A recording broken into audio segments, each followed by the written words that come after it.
शाम सूरज को ढलना सिखाती है, शाम सूरज को ढलना सिखाती है और समा परवाने को जलना सिखाती है।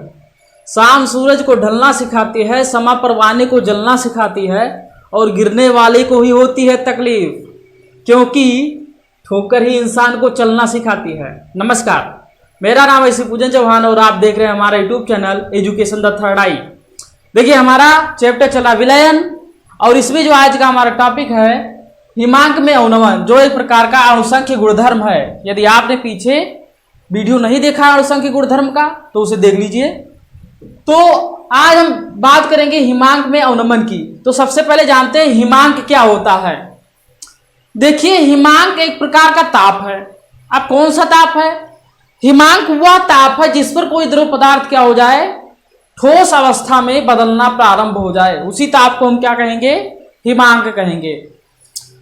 इसको हम इस प्रकार से भी कह सकते हैं कि वह ताप जिस पर पदार्थ किसी पदार्थ की द्रव अवस्था, जिस पर किसी पदार्थ की द्रव अवस्था तथा ठोस अवस्था का वाष्प दाब क्या हो जाए, बराबर हो जाए, तो उसी को हम क्या कहेंगे?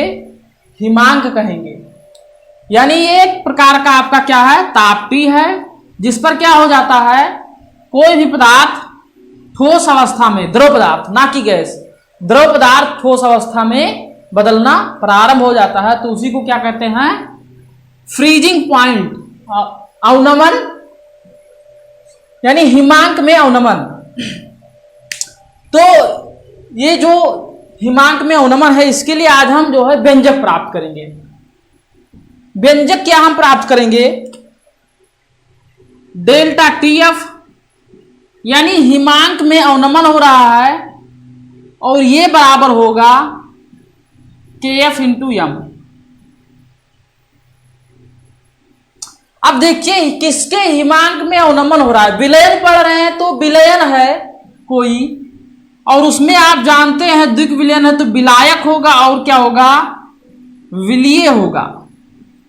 और विलीय की मात्रा जैसे जैसे हम मिलाते जाएंगे तो विलायक का जो हिमांक है वो क्या होता जाएगा? कम होता जाएगा। यानी हिमांक में क्या होता जाएगा? अवनमन होता जाएगा। तो उसी को हम क्या कहेंगे? यानी विलायक के हिमांक में कमी को ही क्या कहते हैं? हिमांक में अवनमन कहते हैं। कब होती है कमी? जब विलेय पदार्थ को क्या किया जाता है? धीरे धीरे मिलाया जाता है इसमें। यानी मान लीजिए अगर पहले विलायक है कोई जो द्रवावस्था में था, पहले ये 0 डिग्री सेंटीग्रेड पर क्या हो रहा था? ठोस अवस्था में बदल रहा था। अब जैसे ही मैंने इसमें क्या किया? विलीय को मिला दिया, तो ये क्या हो गया? -1 डिग्री सेंटीग्रेड पर अब क्या हो गया? विलयन ठोस अवस्था में बदलने लगा। यानी पहले 0 डिग्री पर ये विलायक ठोस अवस्था में बदल रहा था, अब ये -1 डिग्री पर बदल रहा है। यानी इसके हिमांक में क्या हो गई? कमी हो गई। तो इसी को हम क्या कहेंगे? हिमांक में अवनमन। और अवनमन को हम ये सिद्ध करेंगे कि डेल्टा टीएफ जो हिमांक में अवनमन हुआ है वो किसके अनुक्रमानुपाती होगा? उस विलयन की मोललता एम के क्या होगा? अनुक्रमानुपाती होगा। और यहां से हम फार्मूला बनाएंगे TF = KF इंटू एम। तो यही हम फार्मूला क्या करने वाले हैं? सिद्ध करने वाले हैं। तो ये फार्मूला जो हम सिद्ध करेंगे, ये इस चित्र जो आपका बना हुआ है, इस चित्र की सहायता से क्या करेंगे? इस फार्मूले को हम सिद्ध करेंगे। तो आइए, जो इसके लिए व्यंजक है वो व्यंजक हम लोग क्या करते हैं? प्राप्त करते हैं। यानी हमें क्या प्राप्त करना है? व्यंजक। अब देखिए, व्यंजक प्राप्त करने के लिए सबसे पहले हमें चित्र में आना पड़ेगा।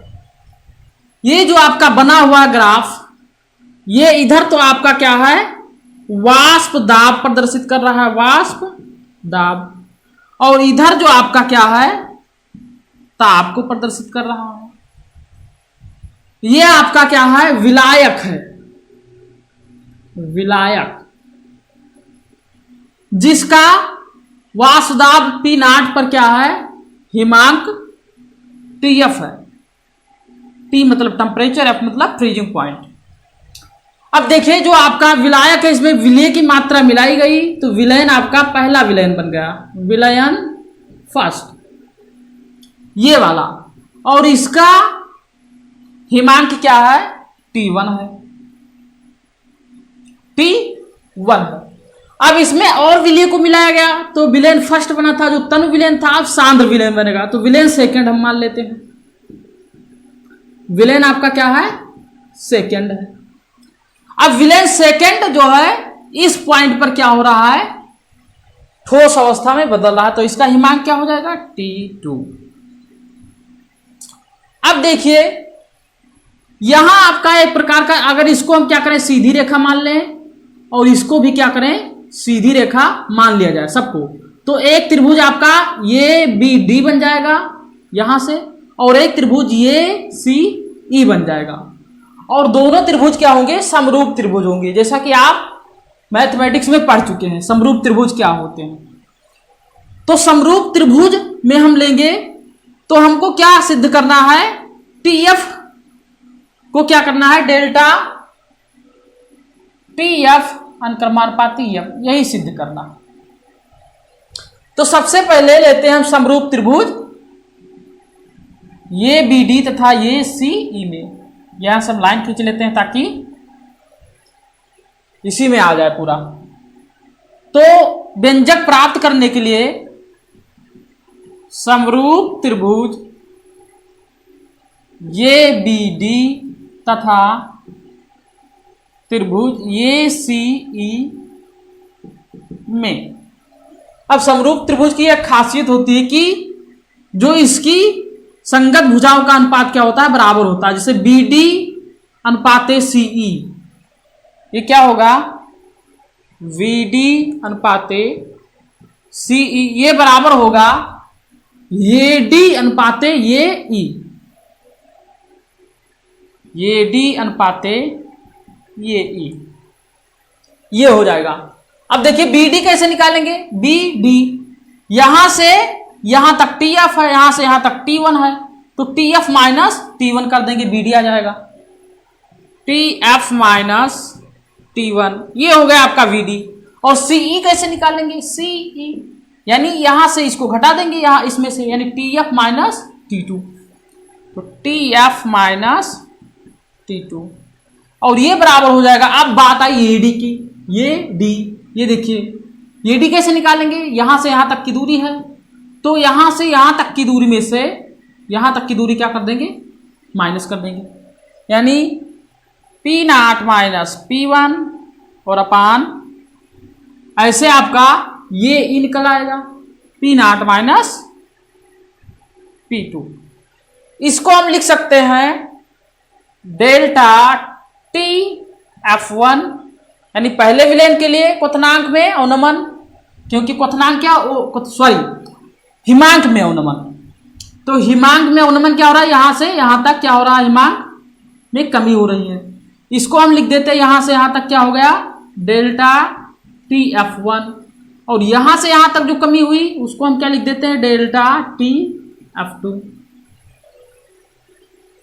तो विलेन फर्स्ट के लिए TF1 अपान डेल्टा TF2, और ये बराबर हो जाएगा डेल्टा P1 अपान डेल्टा P2। अब देखिए ये पहले विलेन के लिए लिखा है, ये ऊपर वाला पहले विलेन के लिए हिमांक में अवनमन बराबर वासुदाब में क्या है, अवनमन ही तो हो रहा है, यहां से यहां हो रहा है, यानी वासुदाब में भी क्या हो रहा है, अवनमन, और ये दूसरे विलेन के लिए लिखा हुआ है। यानी यहां से हम फार्मूला बना सकते हैं डेल्टा TF अनुक्रमानुपाती डेल्टा P, इसको आप समीकरण 1 मान लीजिए। अब आपको समीकरण 1 से क्या पता चला कि जो हिमांक में अवनमन है वो वासुदाब में अवनमन की क्या होता है, समानुपाती होता। अब यहां से हम लगाएंगे क्या, राउल्ट का नियम। तो राउल्ट के नियमानुसार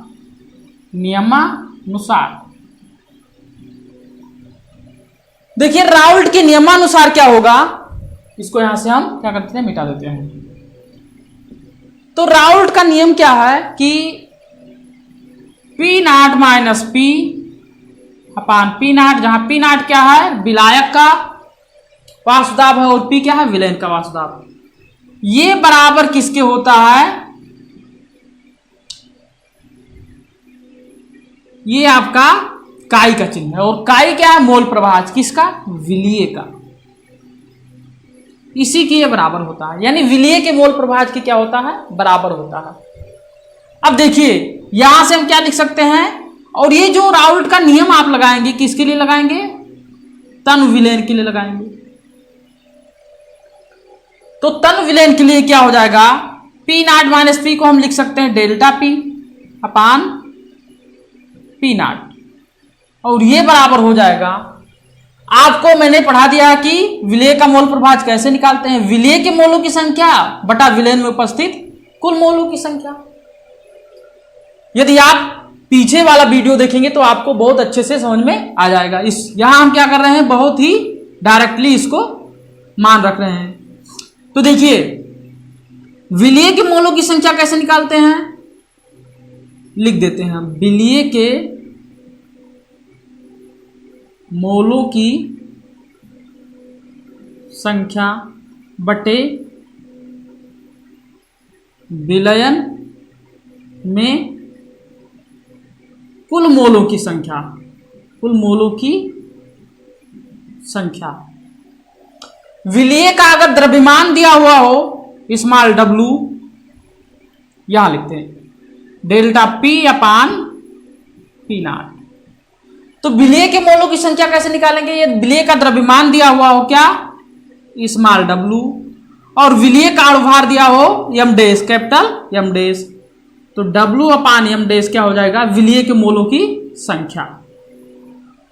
अब विलयन में उपस्थित कुल मोलों की संख्या, हम तन विलयन ले रहे हैं तो केवल किसके मोलों की संख्या इंक्लूड करेंगे, विलायक के मोलों की संख्या। और विलायक का द्रव्यमान क्या है, कैपिटल W, और बटे विलायक का अणुभार कैपिटल M। तो यहां से आपको क्या प्राप्त हो जाएगा, ये नीचे आ जाएगा, ये ऊपर चला जाएगा, यानी W इंटू M अपान W इंटू M डैश, ये आ जाएगा आपका यहां से। ये यहां से क्या है, अलग है, यानी P naught P delta P upon P naught equal to इतना आ गया। हमें डेल्टा पी की जगह क्या लाना है, एम लाना है, स्मॉल एम, तभी तो हमारा यही समीकरण सिद्ध होगा, डेल्टा टी एफ अनुक्रमानुपाती एम।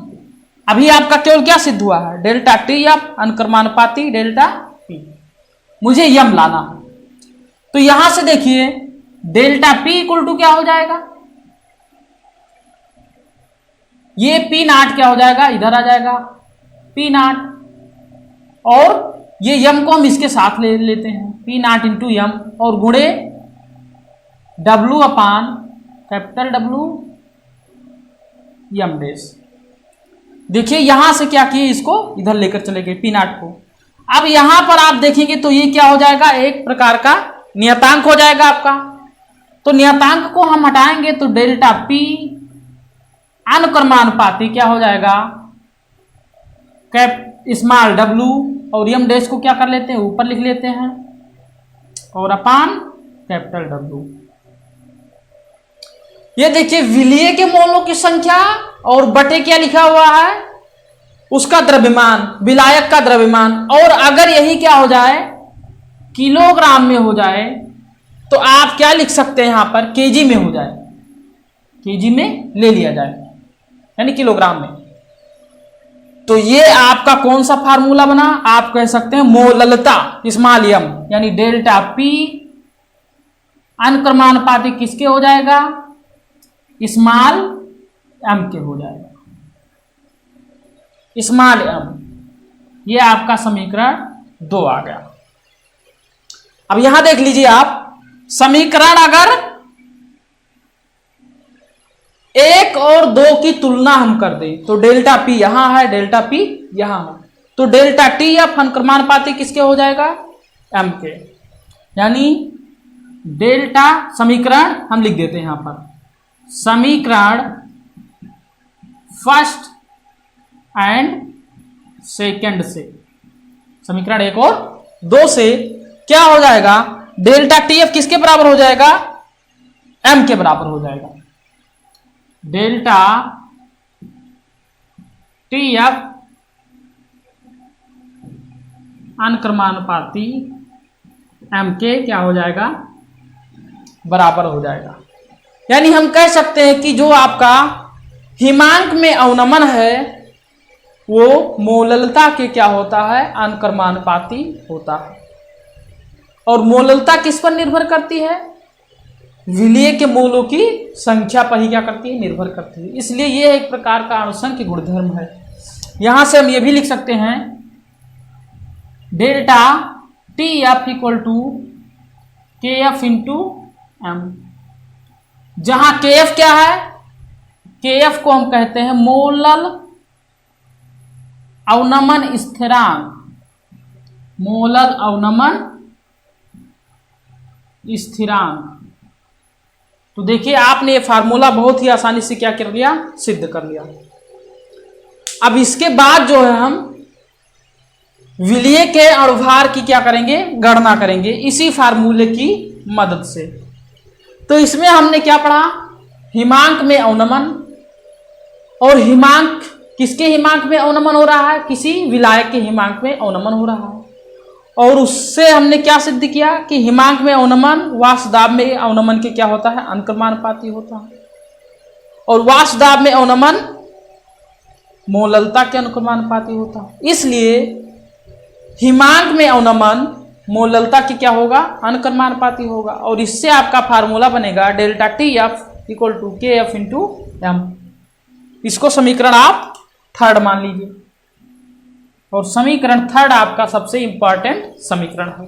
इसी पर आपके न्यूमेरिकल वगैरह आते हैं, जो अगले वीडियो हम न्यूमेरिकल पर चर्चा करेंगे। तो आपने हिमांक में अवनमन के लिए व्यंजक प्राप्त कर लिया, और वो व्यंजक कौन कौन सा प्राप्त किया आपने, डेल्टा टी एफ अनुक्रमानुपाती डेल्टा पी। ये इक्वेशन नंबर आपने फर्स्ट प्राप्त किया। दूसरा आपने प्राप्त किया डेल्टा पी अनुक्रमानुपाती स्मॉल एम। और इन दोनों समीकरणों का जब आपने मिक्स किया तो क्या मिला आपको, जब कंपेयर किया दोनों समीकरणों को तो आपको मिला डेल्टा टी एफ अनुक्रमानुपाती एम। और यहां से आपने फार्मूला बनाया delta T F equal to K F into M. ये आपका इक्वेशन नंबर थर्ड है, ये आपने पढ़ लिया। अब इसके बाद हम विलीय के अणुभार का निर्धारण करेंगे। विलीय के अणुभार का निर्धारण बहुत ही सरल तरीके से करेंगे। देखिए आप यहां तक पढ़ चुके delta T F equal to K F into M. तो यहां से आप देखिए delta T F equal to K F. अब देखिए यम की जगह आप क्या लिख सकते हैं, यम आपकी क्या है, मोललता। और यम को आप लिख सकते हैं यम इक्वल टू विलीय के मोलों की संख्या और वटे विलायक का भार किलोग्राम में। और विलीय के मोलों की संख्या विलीय का द्रव्यमान और इंटू अणुभार बटे अणुभार, और विलायक का द्रव्यमान किसमें, किलोग्राम में। अगर ये ग्राम में दिया हो तो इसको क्या करेंगे, 1000 से भाग कर देंगे। तो यही यम की जगह पर क्या रख देना है, यही रख देना है। यानी इसको यम ऐसे लिखा रहने दीजिए। तो टी एफ इक्वल टू आपका हो जाएगा के एफ इंटू स्मॉल डब्लू अपान यम डैश और अपान डब्लू। अब ये डब्लू क्या है, विलायक का भार है, ग्राम में दिया हो तो इसको 1000 से भाग कर देंगे, ये हो जाएगा किलोग्राम में। यानी टी एफ इक्वल टू हो जाएगा आपका के एफ इंटू डब्लू, और 1000 क्या हो जाएगा, ऊपर चला जाएगा, और यम डैश क्या हो जाएगा, नीचे आ जाएगा। तो यम डैश इंटू डब्लू, ये आ गया आपका। हमको निकालना क्या है, विलीय का अणुभार ही निकालना है। तो विलीय का अणुभार यम डैश है, यम डैश को इधर ले आइए, बाकी सबको उधर लेकर चले जाइए जो डेल्टा टी एफ है। तो यम डैश इक्वल टू क्या हो जाएगा, के एफ इंटू ए आपका डब्लू, स्मॉल डब्लू ऐसे रहेगा, और गुणे 1000 और बटे यम डैश को तो आप इधर ले आए, तो टी एफ इसकी जगह हो जाएगा डेल्टा टी एफ और इंटू कैपिटल डब्लू, या आप इसी को ऐसा लिख सकते हैं, कैपिटल यम डैश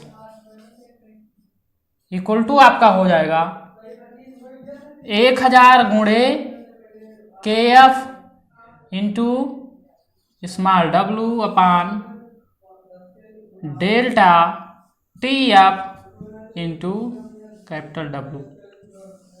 यानी यदि आपको हिमांक में अवनमन दिया हुआ हो, विलायक का भार दिया हुआ हो और विलीय का भार दिया हो, तो आप आसानी से क्या कर सकते हैं, विलीय के अणुभार का निर्धारण कर सकते हैं। इस पर बहुत सारे न्यूमेरिकल आपकी परीक्षा में पूछे जाते हैं, तो ये आपका समीकरण जो है बहुत ही महत्वपूर्ण है, इसको समीकरण 4 मान लीजिए।